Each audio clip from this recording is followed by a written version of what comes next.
My name is Christina. I am a 32-year-old office worker. My husband David is 30 years old and also works in an office. We got married 2 years ago.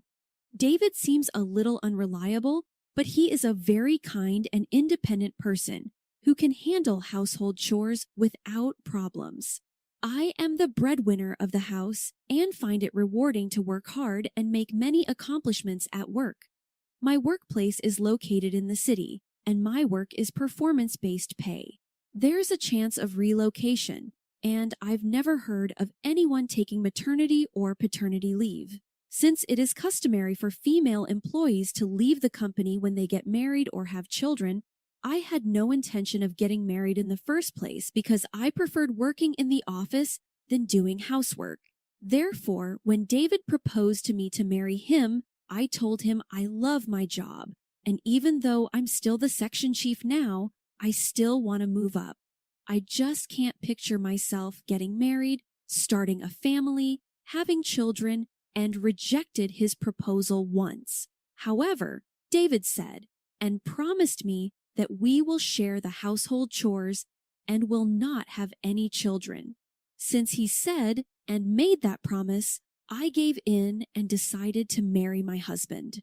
We both work, and although we don't always share the household chores as promised, I think we're doing well together. My in-laws tell me to prioritize family over work and ask me when I'm going to get pregnant and have children. But David defends me so I don't have to worry about it. Life with my husband is comfortable for me, and I have come to think that married life is not that bad. But one day, I received a call from my immediate supervisor, the general manager, and was ordered to be transferred to a branch office. What do you think about it? The place of work is a local branch office, but I will make sure to have you transferred back to the head office after 2 years. But the new location you will be assigned to the same position as you are now as a section chief, and if you keep up your great performance, you will be promised of a promotion when you return. If everything goes well, you will be the first female general manager in our company. I don't think this is a bad offer for you. In fact, I am not over-exaggerating, but it is to be said that these kinds of transfers decide my future at this company, whether I will move up and get promotions or not. All of the department heads and those who have been promoted for higher positions have experienced transfers, and if anyone refuses, they end up and stay as section chiefs or can even be demoted or be relocated to a boring branch. If this offer was made before I was married, I would have jumped at the chance without hesitation. However, since I am a married woman, I can't make this decision on my own at this once. Thank you for the offer. I personally would like to consider it positively. However, since I would like to discuss this transfer with my husband, may I come back to you after the discussion? Oh, that is right. You are married. You can choose whether you want to be transferred alone or with your family. So go ahead and talk it over. I will be expecting a positive answer. When I returned home from work, I told about the transfer to my husband. I am being offered for a transfer, and it seems like I might be going to the rural area. My supervisor promised me that if I worked hard for the upcoming 2 years with good results, I could come back here and get a promotion. David, if you're okay with this, I was thinking of accepting this offer. If I accepted this offer, the company is offering that I alone can go, or we can go together as a family. But what do you want to do? My husband looked surprised, but after thinking about it for a moment, he answered, if you accept this offer, all of your dreams will come true, right? I already have a job I enjoy here, so I can't go with you, but please go and don't worry about me. With my husband being fine with me going alone on my own, I told the company that if I were to be transferred, I would be going alone. And then I started negotiating the working conditions and other details for when I get transferred. As a result of the negotiations, the moving expenses related to the transfer will all be covered by the company. The company also will provide me with better working conditions, such as covering my fees to go back home to see David and then return back to work, which was a decisive factor in my decision to transfer to the branch office. Later, I received the formal letter of my transfer and I moved to the rural area. I was told that I could rent housing from the company at a discount, so I ended up living there. On the day of the move, my belongings had already been packed and moved by the movers, and my husband came to the airport to see me off. To David, I told him, "Thank you for seeing me off. I will call you often and come back as often as I can. I'll be waiting for you. Don't get too comfortable just because you will be living on your own. You too, David. It's almost time. Take care of yourself, Christina. Okay, I'll get going." Thus, I began my life living on my own, alone, working. I had planned to return home during the holidays or during off-work periods, but as soon as I started working at the new branch, I was facing unexpected work troubles. I can't work under a female employee. I can't trust and count on some random stranger. I faced a typical rural area problem. Since I was a stranger to this place, the employees couldn't trust me or count on me because they didn't know me. Just because I was a stranger to this place, employees spread bad rumors about me, had my instructions ignored, and they did not help me out at all when I asked for their support. Then a subordinate of mine who intentionally omitted me from carrying out this project made a huge mistake. The subordinate in charge turned pale. Of course, this was my responsibility as his supervisor. I had to deal with the situation by apologizing to the customers and not only making up for the mistakes which were made, but also improving the relationship with my subordinates to gain their trust and to get to know me so they can trust and count on me more. My supervisor, who heard about this situation, could not see me like this anymore, so he called me. "I understand what you're going through right now because I have already experienced a similar situation when I got transferred myself. I know you may think the situation is unfair and unreasonable, but in such times like these, the subordinates won't accept you if you force your righteousness onto them.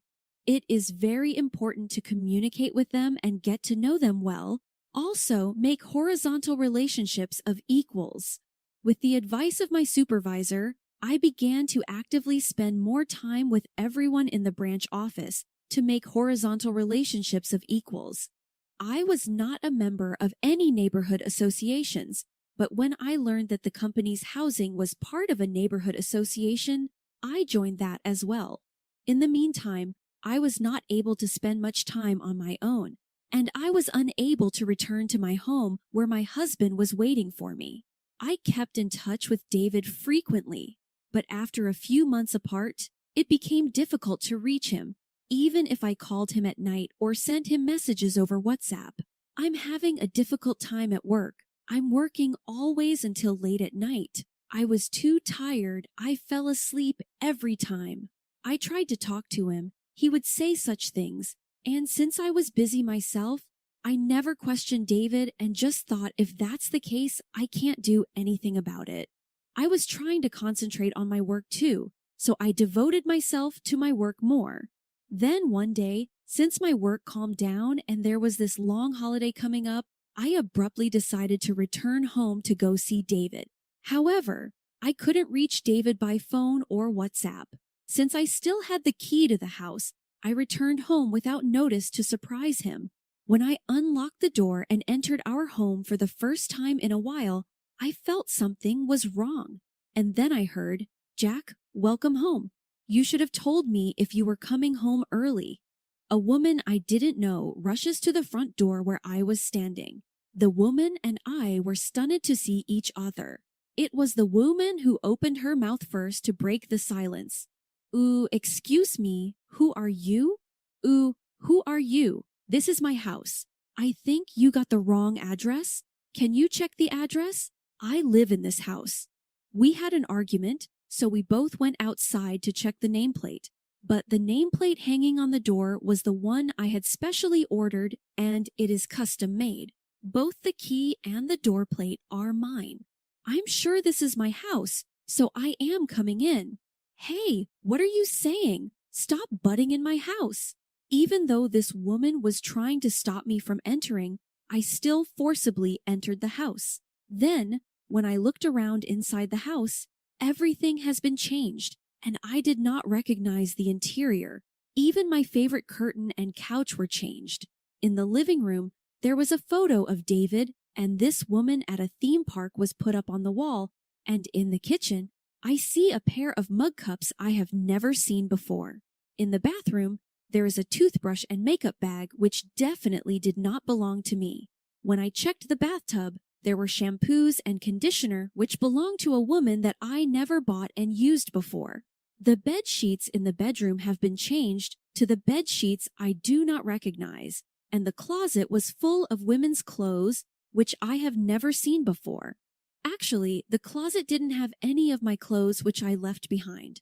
All of my belongings were put away in a small storage room, which indicate that my husband was cheating on me and was having an affair behind my back in our very own house. As I was in shock, I heard the front door open. Music, hoodie, I am home, I see shoes I don't recognize. Lindsay, did you invite your friend over? I'm glad you're back home early. Some random stranger just barged into our home and won't go home. When I saw the man who the woman was calling Chuck was my husband David. When David noticed me, he said, "What are you doing here?" Surprisingly, David, when did he change your name to Chuck? Can you explain to me what the hell this is all about? I asked my husband. What are you talking about? This is Chuck, right, Jack? Well, you see, David seems to not know what to say when the woman questioned him. Lindsay, his real name is David. It is written on his driver's license, and I am his wife. I'm Christina. You're lying because David told me he was divorced. David, please explain to Lindsay and I everything so that we can comprehend the situation. Okay, since you never returned from your new workplace to see me, Christina, I was getting very lonely. Since I was so lonely, I signed up for a social networking app where I met Lindsay. I see. Then the name Chuck is your screen name on the social networking app. Well, that's not true. I thought it would be bad if I was discovered on this social networking app by my coworker, so I kept my last name but used a false first name to meet up with her. And then, why did you lie about being divorced? It was a profile she wrote. I went to all girls from junior high school to college. I've never been with anyone. I am looking for a serious relationship, hoping to marry soon. When I read her profile, I was touched by that. So, to be with Lindsay, I told her that I was a divorcee, hinted that I was only looking for a serious relationship, and started living together with her. What? Why would you do such a thing? Then, my husband reopened his mouth and began to justify his behavior. It's your fault for always working and never returning to our home to come and see me, Christina. It's a man's nature to want a woman, so what can I do? At the beginning of our marriage, since we both worked overtime or sometimes had to go and work even on the weekends, we've never spent enough time with each other. And now we are living separately for work, and now I don't see the point of being married to you anymore. Actually, all I ever wanted was to be relaxed at a warm house where my wife will warmly welcome me home when I return from work by preparing me a bath and meal. This was a bolt from the blue for me because I had always thought of David as a husband who understood me in my work. But that does not justify you cheating on me and having an affair behind my back. What you have done is such a horrible thing.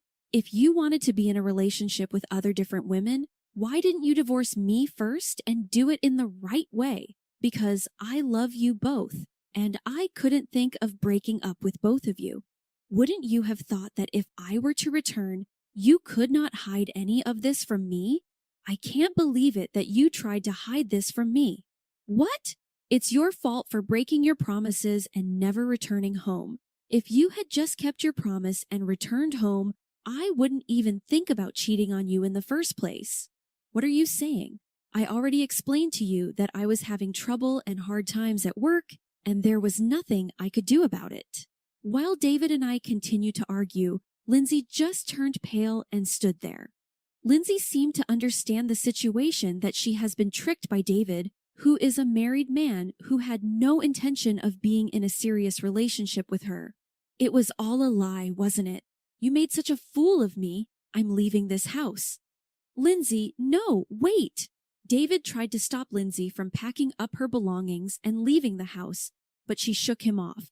Don't you ever touch me again with those disgusting hands. I don't believe anything you say anymore. Lindsay cursed him and left. I was completely turned off by this and decided to punish my husband. I secured all the evidence I could and brought it back to my place where I was living on my own. The first thing I did when I returned was to hire a professional investigator to find out who my husband was having an affair with. The results of the investigation revealed that Lindsay was the daughter of the CEO of a company where David's workplace gets support from. I asked my lawyer to send a certified letter to David's house and Lindsay's parents' house. Upon receiving the certified letter, my husband protested that he did not want a divorce, so I prepared myself for a long battle in court. Lindsay has contacted my lawyer, and we decided to meet at his office. Lindsay came to my lawyer's office with both of her parents and bowed to me. Lindsay said, "Even though I didn't know, I am so sorry for what has happened and what you had to go through with your husband. My daughter is earnest, but also too naive, since she has only went to all-girls school and hasn't experienced much. We were trying to arrange an arranged marriage for our precious daughter with a partner we approved of, but she herself longed to find love on her own. She met your husband without her knowledge and thought she found love, so she was up in the air without trying to get to know him properly. When we asked Lindsay who he was, she told us that he was a divorced man she met on a social networking app. We have warned her not to get involved with such a man, but she didn't listen. My daughter, who was in the La La Land, didn't listen to us and just left her house as if she was in an opera. Since Lindsay realized that she was the mistress, she was in shock and blames herself for it and is now seeing a therapist. We will pay you the settlement of $500,000, so please do not tell anyone about this. We are very sorry for what has happened. Lindsay and her parents apologize sincerely. I accept your apology, but with one condition. I am preparing for a divorce, but my husband refuses to divorce me, with the condition of you cooperating with me when I go to the court for the divorce trial. Please testify. Then I will accept the settlement on that condition. Fine, I will cooperate. However, my daughter is young, so I don't want her to go to court and have any record about it. I'd like to cooperate with you in other ways to punish your husband. What do you think? Fortunately, you are unfortunately David's workplace is our business partner. Thus, Lindsay and her parents and I teamed up to punish my husband. David's workplace would be accused of offending the business partner's executive, Lindsay's father, and all of this would be my husband's responsibility. In the meantime, my parents-in-law, who were unaware of such a situation, were calling my husband as usual. Christina won't even answer our call or even return our calls. She's too focused on her work. When is she coming back? When am I going to hear the news of having a grandson or granddaughter? Mom, this is not the right timing. I actually had an affair with another woman while Christina was away for her work, and now Christina is trying to get a divorce from me. Well, it's Christina's fault for my son to cheat because she was too focused on her work and paid no attention or didn't care for my son. Actually, you should divorce Christina, and why don't you get back together with Lindsay? When David told his parents what happened, the in-laws thought that Lindsay's parents would have more money than I did. David's parents started taking sides with my husband, wanting him to get back with Lindsay, and they started attacking me. When David's parents called me many times and I refused to answer them, they started to call me at my work. When they couldn't get through to me over the phone at work, my in-laws stormed into my office where I was working and made a scene. Let go of my son. Divorce him already. It's your fault that my son cheated on you. If Lindsay and David get back together, David will be very happy, so don't interfere. Albert, Cindy, what are you talking about? I am the one who wants to get a divorce, but David is the one who is refusing it. Besides, Lindsay has no intention of getting back together with David anyway. After all, David tricked and betrayed Lindsay, who is the daughter of David's company's business partner's executive.